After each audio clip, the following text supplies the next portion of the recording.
요한복음 2장 13절부터 25절의 말씀을 함께 보도록 하겠습니다. 6월절이 되어서 예수님도 20세 이상의 남자들이 모두 예루살렘에 올라가야 했던 것처럼 예수님도 예루살렘에 올라가셔서 성전에 가셨습니다. 6월절은 이스라엘 민족들이 하나님이 그 애굽에서 이스라엘이 종되었을 때 구원하신 그 사건을 기념하는 그런 절기죠. 어, 이스라엘 백성은 애굽에서 놓여서 하나님께서 그들을 구원하시고 이제 이스라엘에게 성전을 통해서 하나님과 교제하고 죄 용서받는 받는 그 축복을 주셨죠. 그런데 그 성전에서 오히려 사람들이 그 제도를 악용해서 자기들의 이득을 취하는 그런 일이 성전에서 벌어지고 있었습니다.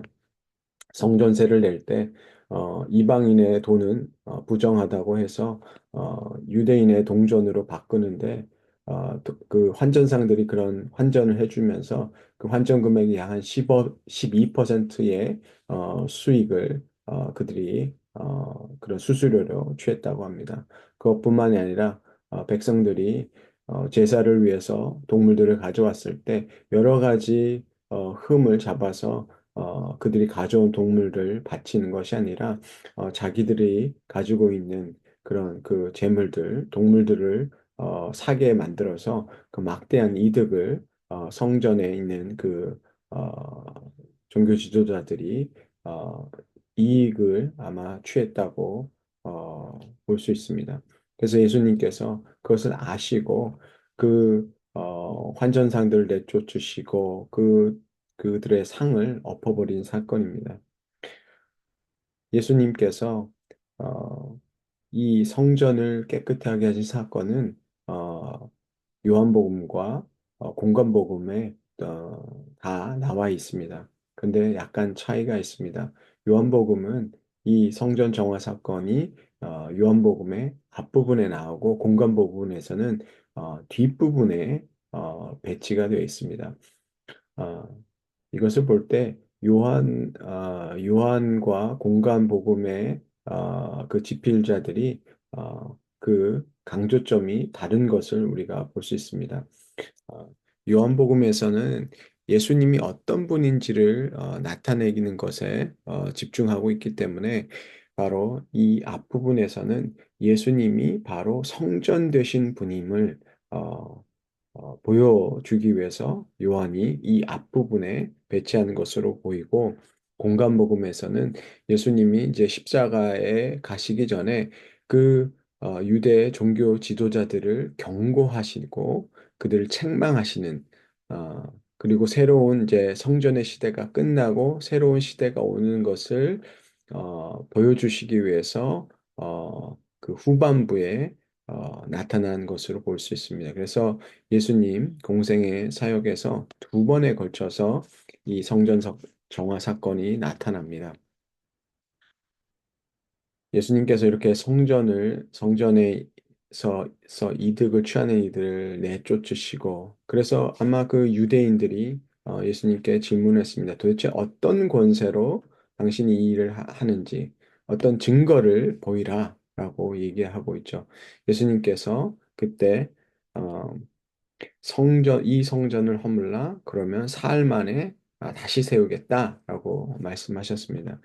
어, 이 당시에 있는 성전은 헤롯 성전인데 BC 한 19년에 이 공사가 시작되었다고 합니다. 그러니까 예수님이 이 말씀하실 때 약 한 46년 동안 그 성전 공사가 진행되고 있고 아마 이 일 이후에 20년 뒤에 성전이 완공되었다고 합니다. 약 한 65년에 걸쳐서 성전이 지어진 것이죠. 근데 예수님께서 이 성전을 허물면 3일 만에 지시겠다고 하는 그 말은 너무나 이 유대인들이 듣기에는 얼토당토한 그런 얘기였던 것 같습니다.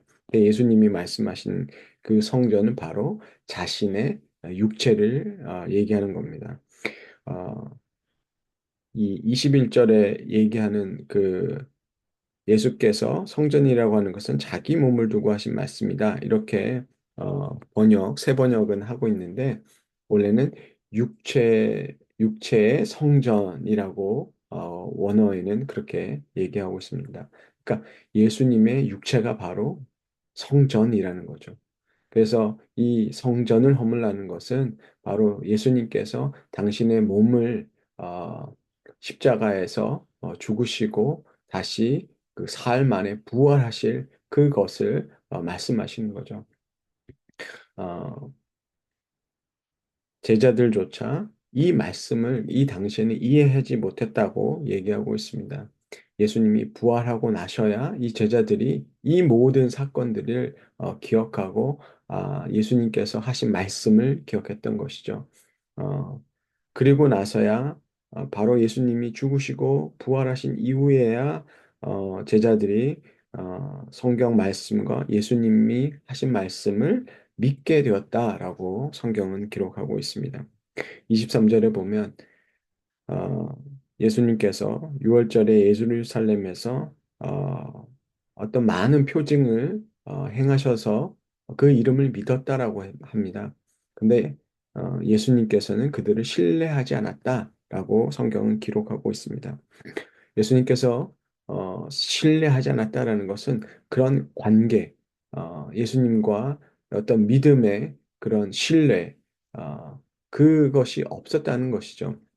그러니까 마태복음에 보면 주님의 이름으로 기적을 행하고 말씀을 전하고 그런 사람들이 나오지 않습니까? 근데 예수님께서 그들을 알지 못한다. 불법을 행한 자들이다. 라고 말씀하시죠.